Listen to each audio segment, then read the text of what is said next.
எந்த குழந்தையும் நல்ல குழந்தைதான் மண்ணில் பிறக்கையிலே, அது நல்லவராவதும் தீயவராவதும் அன்னை வளர்ப்பினிலே என்கிறார் கவிஞர் புலமைப்பித்தன். நவீன வாழ்க்கை முறையில் அன்னை வளர்ப்புடன் ஆசிரியரின் கற்பித்தலும் சேர்ந்து விடுகிறது.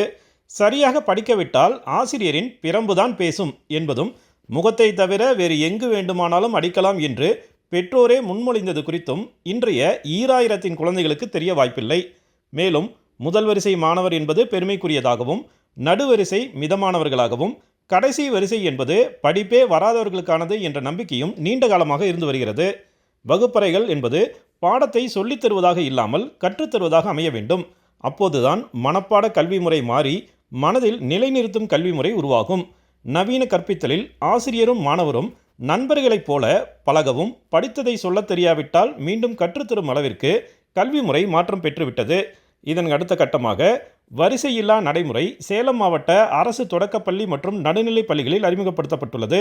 தமிழ்நாடு அரசின் உத்தரவின்படி முதல் வரிசை கடைசி வரிசை என்றில்லாமல் பா வடிவ நடைமுறை அமலுக்கு வந்துள்ளது.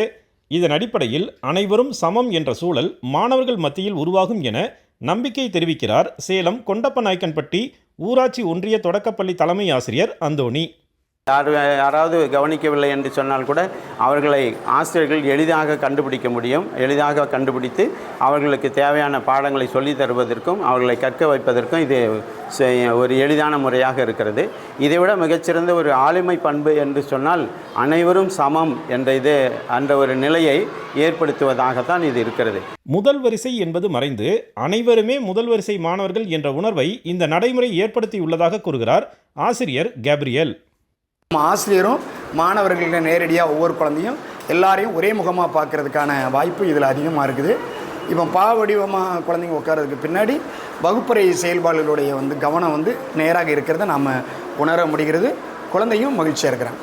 கடைசி வரிசையிலிருந்து முதல் வரிசைக்கு மாறியது மகிழ்ச்சி அளிப்பதாக மாணவ மாணவியர் தெரிவித்தனர். இப்போ இந்த மாதிரி வடிவத்தில் போட்டிருக்கிறதுனால எங்களுக்கு ஒவ்வொரு முகத்தையும் நல்லா பார்க்க முடியுது. அது மட்டும் இல்லாமல் நாங்கள் ஏதாச்சும் கேட்கறதுனால நேரடியாகவே பார்த்து கேட்டுப்போம். ஃபஸ்ட்டு ஃபோர்த்து பெஞ்சில் உட்காந்துருந்தேன்.